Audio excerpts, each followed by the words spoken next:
La plantation de ces grands pins est un moment important pour nous, puisqu'il traduit un projet auquel on réfléchit depuis maintenant 2 ans, et qui a pour ambition de réinventer une nouvelle présence de la nature en ville.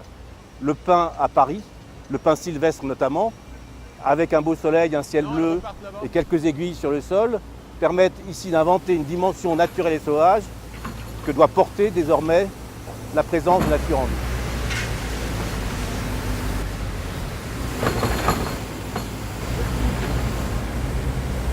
Il faut le redresser un tout petit peu par là. Relâche-le un petit peu. L'ambition du projet, c'était quand même que le paysage il ait tout de suite sa force et une présence assez importante. Donc on avait choisi volontairement de planter des gros sujets qui demandent effectivement une logistique assez importante de la part de l'entreprise.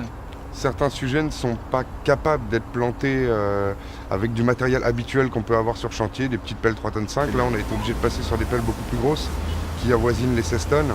Et après, pour certains sujets, on a même été obligé de prendre des grues qui vont être capables de porter des végétaux qui vont jusqu'à 6 tonnes en termes de poids et à planter dans des temps en termes de 6 jours de plantation, notamment tout le parvilla.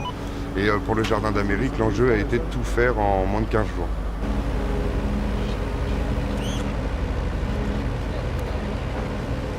Jean-Loup Boisset de la société Valois, je suis chef de chantier dans cette société depuis 18 ans. Donc je pense que la réussite de notre intervention ces derniers jours est liée à une forte cohésion au sein de l'équipe que j'ai réussi à mener depuis maintenant plusieurs années puisque nous travaillons ensemble depuis un petit bout de temps. Et voilà, je suis là aussi pour essayer de faire respecter les règles et puis que tout se passe dans les meilleures conditions. C'est bien. Là, nous détachons les ficelles de l'arbre pour libérer les branches et nous permettre ensuite de le lever et de mettre dans sa fosse. Donc là, ce qui est important, c'est d'ouvrir les branches délicatement, sans les casser, puisque là, nous avons affaire à un résineux, qui est un système, des branches relativement sensibles à la casse. Et donc, on va le déployer tout doucement le houppier et ensuite le positionner dans son trou, dans sa fosse de plantation. L'arbre provient d'une pépinière allemande, pépinière La Peine. Donc, arrivé en semi-remorque sur site, en convoi exceptionnel pour les plus gros sujets. I come from Germany.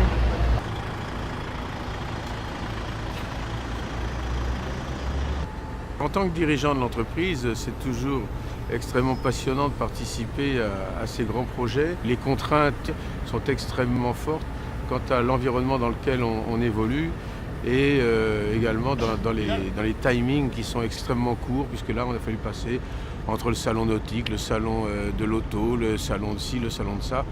Et grâce à nos chères équipes de la région parisienne que je félicite, on a réussi, je pense, notre challenge. C'est une certaine fierté pour l'entreprise de participer à ces grands projets.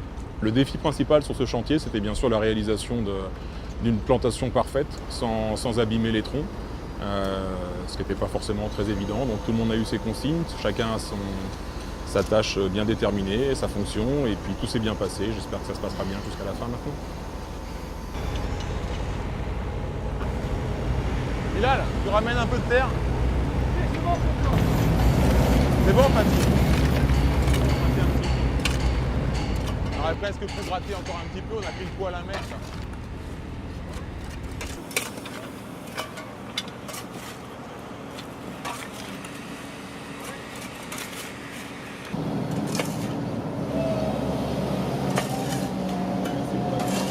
Il faut être vigilant, prudent, passer un petit peu plus de temps si c'est nécessaire, mais surtout ne pas rater la plantation.